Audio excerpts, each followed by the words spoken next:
keeping in the geography of Cornwall, our next performer is called Bibby Barclay. Let me introduce her. Hold on a second. Bibby Barclay is a 14-year-old home-educated spoken word artist and poet based in Cornwall. She is currently working on several multimedia projects with local artists, DJs and musicians. Bibby has performed at Roots, Gathering, the Poddy Theatre in Falmouth, Tropical Pressure, BBC Spotlight Southwest, BBC Radio Cornwall, Source FM and Glastonbury.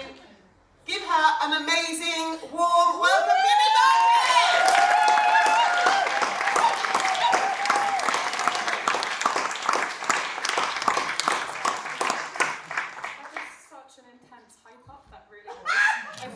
I feel like I've got a real responsibility to just blow everyone away. You will. I've got 3 poems for you, and if I have more time, I'll give you more. So, the first one, let's go for a nice angry political one, seeing as I'm 14 and I'm home educated. So this one's called Society, and it's all about being Generation Z, which is just after millennials. So I think it's like 2000 to 2007. Unfortunately, being Gen Z means this system has got its sights set on stealing your voice. Because in a society that profits from your self-doubt, loving yourself is a rebellious act. So turn your tears into bullets, turn every artery in your heart into barrels for your gun. For you are the product of a machine that chewed you up and spat you back out again because it didn't like the way you tasted. This world tries to take your voice. Give yourself a new one. Yell loudly and unapologetically when they tell you to be quieter. Stand taller, rise higher, shout louder. Because we are all in this together whether we like it or not. The stronger we are, the weaker they will become. So we will not stand idly by while you treat us as if we are inferiors. This is the final straw. There is no uprising coming. We are the uprising, and the revolution will not be televised.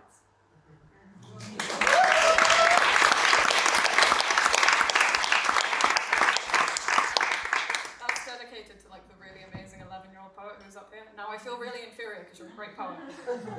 And I'm 3 years older than you. You're going to go far in life with that poetry. It's fantastic. Right, let's try and find this one. This is one that I think it's a cursed poem because I always have such trouble finding it. So I've got 2 copies of it in here.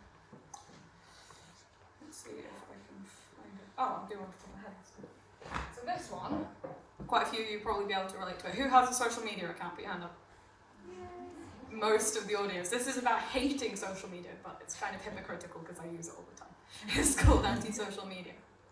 Perfect lives, perfect paradise, flash, flash, flash, and the camera is clear, snap, snap, snap, add a couple of hashtags and add a filter to hide that splinter that's in your mind that's telling you to do this till you die. Watching me, watch me, love me, adore me, likes, views, and comments are all that feed me. Trying to smash your perfect life and it's a goddamn circle with a stabbing knife. You're missing out on life. You see nothing at all, yet you call this an adventure. It's a once-in-a-lifetime trip with the sun and the sea and the sand, and you're sitting with your phone in your hand, and all that you're worried about is streaking your fake tan. This is fakery in the making. Oh,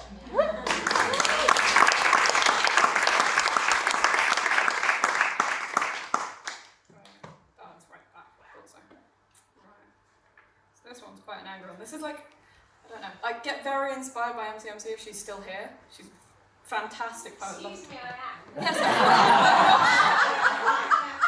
Yes, so when I heard you play at Holly Fair, I wrote this poem in a response to your coming out poem. I don't think I've ever told you that, but I wrote this in a response to your coming out poem, and it's called Pride. Why are you so loud about gay rights all the time? Why does everything have to be about it? It's only 2019. I'm not trying to be rude or anything, but why do we still need pride parades? We still need pride because in the USA there are more than 15 states where it is still legal to fire someone for being gay. Because same-sex relationships are still illegal in more than 50 countries. Because in some countries it's legal to stone people to death for being gay. Because Chechnyan authorities can still issue statements like "kill your gay sons" before we do.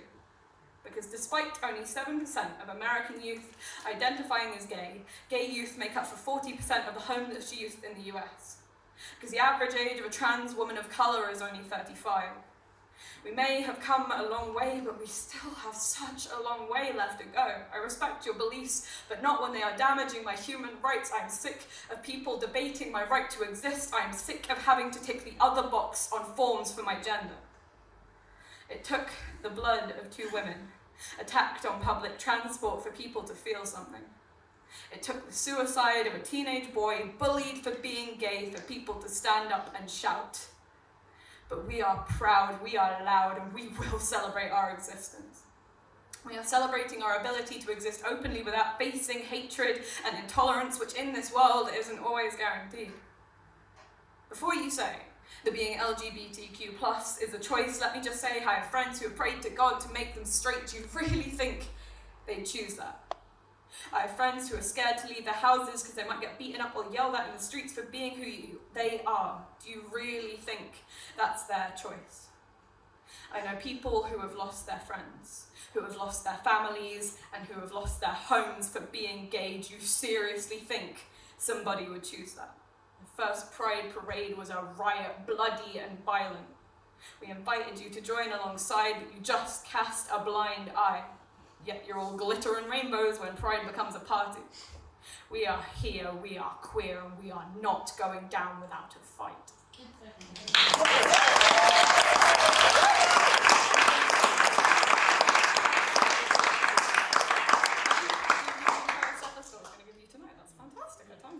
I never know quite how long my talking breaks are going to be. It's always quite scary. So let's go for a slightly softer, less political outlook on the world. So I had really bad writer's block, and I gave myself the challenge of rewriting Greek mythology, and this one's called Icarus Retold. If you were to go looking for Icarus, you'd have to travel all the way to the end of the world, New York City, the city where dreams come true. You'd have to travel to a rundown Lower East Side apartment. You'd find a failed theatre student lining up empty champagne glasses along his window ledge like he was arranging a stained glass mosaic in some holy cathedral.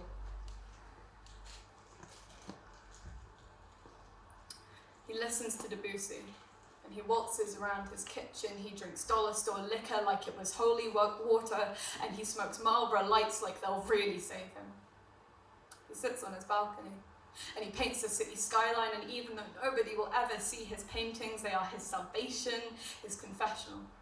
He flinches whenever he sits down. His wounds are still sore, a reminder of his recklessness, because Icarus forgot his wings were meant for flying, not for falling. This is where you'll find Icarus, in a rundown Lower East Side apartment in the city where dreams come true.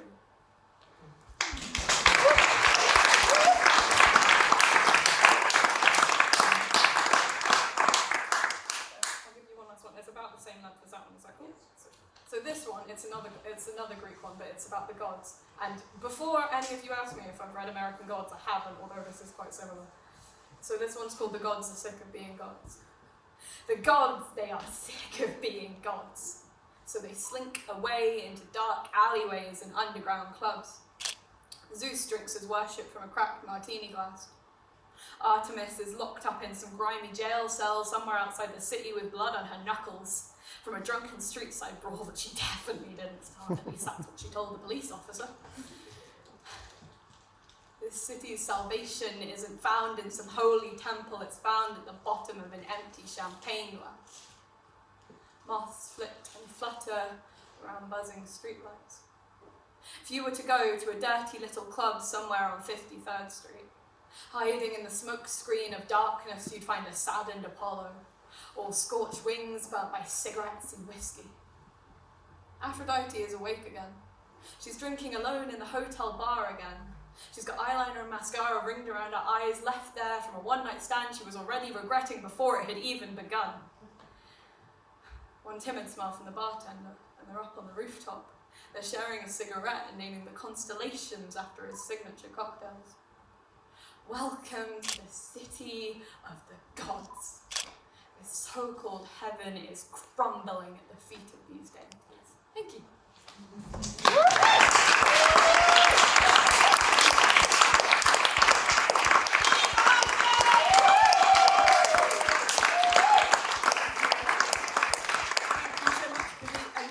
Thank we had a cup of tea at around 6ish or 5:30 over at my house, and it was lovely to meet them in real life for the first time. They come from Cornwall, and Simon very kindly is taking photographs of the gig. So thank you, Simon Martley. No pleasure. It's time for some music.